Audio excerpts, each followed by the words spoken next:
આજે આપણે માર્કેટ જેવી ભાખરવડી ઘરે બનાવશું. તો એના માટે આપણે મેંદાનો લોટ, ચણાનો લોટ, મીઠું અને તેલ એડ કરીને એકદમ સોફ્ટ લોટ બાંધી લેશું. હવે આપણે ભાખરવડીનો મસાલો બનાવશું. તો મસાલા માટે આપણે અહીંયા આખા ધાણા, જીરું, વરિયાળી, મરી, ચારેય મસાલાને સરસ શેકી લેશું. પછી આપણે એમાં તલ, ડેસિકેટેડ કોકોનટ એડ કરી લેશું, એની બી શેકી લેશું. હવે મિક્સી જારમાં આપણે બધો મસાલો એડ કરી લેશું. ઉપરથી આપણે એમાં મીઠું, હળદર, લાલ મરચું પાવડર, હિંગ, આમચૂર પાવડર અને ખાંડનો પાવડર એડ કરીને સરસ પીસી લેશું. હવે આપણે જે લોટ બાંધ્યો હતો એમાંથી આપણે આવી રીતે ગોળ રોટલી વણી લેશું. સાઈડેના કાપીને એકદમ તે સ્ક્વેર કરી લેશું.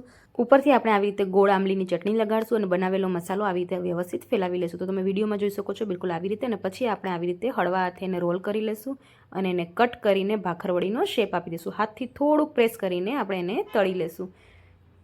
તો ખૂબ જ ટેસ્ટી માર્કેટ જેવી ભાખરવડી બનીને રેડી થઈ ગઈ છે. ડિટેલ વિડીયો મેં નીચે મેન્શન કરી લીધું છે, એકવાર જરૂરથી જોઈ લેજો. અને હા, રેસીપી ગમી હોય તો વિડીયોને લાઇક અને શેર કરી લેજો.